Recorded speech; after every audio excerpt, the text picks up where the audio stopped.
vous savez, notre statut particulier de l'enseignement préuniversitaire du système éducatif en général a été signé depuis 2006. Depuis cette date-là, il n'y a pas eu de révision de ce statut.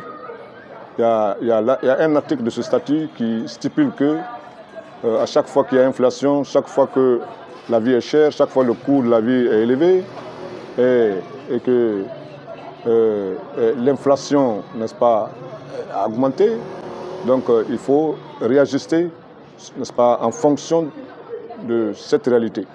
Or, nous avons connu des inflations depuis 2006 jusqu'à maintenant, il n'y a pas eu de réaction, il n'y a pas eu de révision du statut. C'est pourquoi cette fois-ci, à l'image des anciens de l'enseignement supérieur avec lesquels nous avons partagé, n'est-ce pas, ce statut particulier depuis 2006, donc, mais en 2023, nous avons constaté que le statut particulier de l'enseignement supérieur a été révisé. Donc, ce qui fait que nous, ceux de l'enseignement préuniversitaire et de l'enseignement technique, n'est-ce pas, sont restés en parents pauvres. C'est la raison qui fait que, compte tenu que la vie vraiment est chère, et nous avons mis dans notre plateforme revendicative, au titre des revendications, beaucoup de points, et dont le point nodal est justement la révision du statut de l'éducation. Ce n'est pas le seul point. Il y a l'engagement des anciens contractuels, n'est-ce pas, les anciens contractuels de Conakry et ceux de l'intérieur du pays aussi non retenus. Parce qu'il était convenu entre nous que les anciens contractuels, n'est-ce pas, selon le besoin qui avait été exprimé par le ministère de l'Enseignement préuniversitaire, c'était au nombre de l'année dernière, en 2023, c'était 20 000 enseignants, n'est-ce pas, comme besoin qui était en manque au niveau du système éducatif. Donc, on comptait vraiment que l'éducation résorbe au moins 20 000 enseignants contractuels.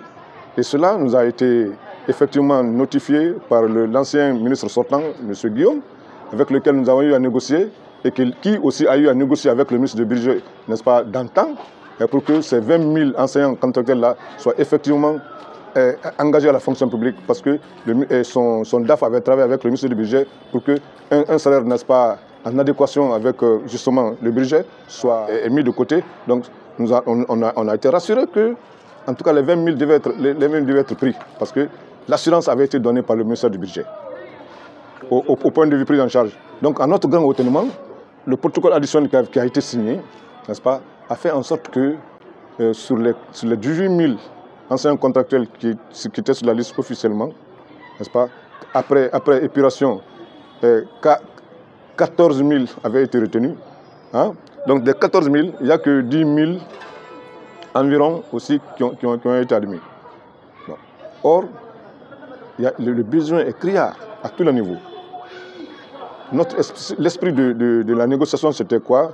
De l'engagement à la fonction, c'était quoi? C'était que tous les anciens contractuels dont les dossiers avaient été authentifiés et qui se trouvent en situation de classe, qui ont rempli les critères qu'il faut, n'est-ce pas, qui ont rempli les conditions requises d'une pratique de classe, tout ceci-là devait être engagé à la fonction publique. Mais très fort malheureusement, on a constaté après les résultats que ceux qui sont admis sont d'ailleurs, certains n'étaient même pas en situation de contractuel, et d'autres n'ont pas les moyens. Les moyens, il y en a dont les moyens sont faibles, et au détriment de ceux-là qui avaient des moyens très élevés qui ne sont pas admis. Donc c'est ce qui a suscité, n'est-ce pas, la réaction au niveau de ces anciens contractuels, et qui sont venus l'autre fois faire un plaidoyer auprès de la présidence pour qu'ils soient engagés à la fonction publique. Donc c'est pour cela, nous, ayant pris part aux négociations et étant, n'est-ce pas, aussi préoccupés par ce qui va advenir si les dispositions ne sont pas prises, c'est pour ça que nous avons alerté les autorités du système éducatif lors de la dernière rencontre. Nous avons informé le ministre que s'il ne prenait pas de dispositions par rapport à l'engagement de ces anciens contracteurs-là, tant de Conakry que de l'intérieur du pays non retenus là, il va y avoir des problèmes, n'est-ce pas, à l'ouverture. Nous prévoyons les choses et nous alertons. C'est l'alerte-là qu'on a faite et c'est ce que nous sommes en train de faire en déposant une plateforme revendicative dans laquelle ces préoccupations sont exprimées pour inviter le gouvernement à nous appeler, à nous asseoir pour que nous puissions vraiment voir la solution qu'il faut pour ne pas qu'il y ait une crise à l'ouverture. Depuis qu'on a déposé la première plainte revendicative, nous avons été reçus une seule fois par le ministre de la fonction publique, qui nous a dit de l'attendre, de lui donner le temps de prendre contact avec ses différents services. Mais alors, depuis lors, il y a eu la fermeture des classes, les compositions sont déroulées, les examens sont passés, et les vacances, nous sommes maintenant vers la fin, il nous a plus à appeler. Ce qui nous a amené à déposer une autre plateforme revendicative, n'est-ce pas?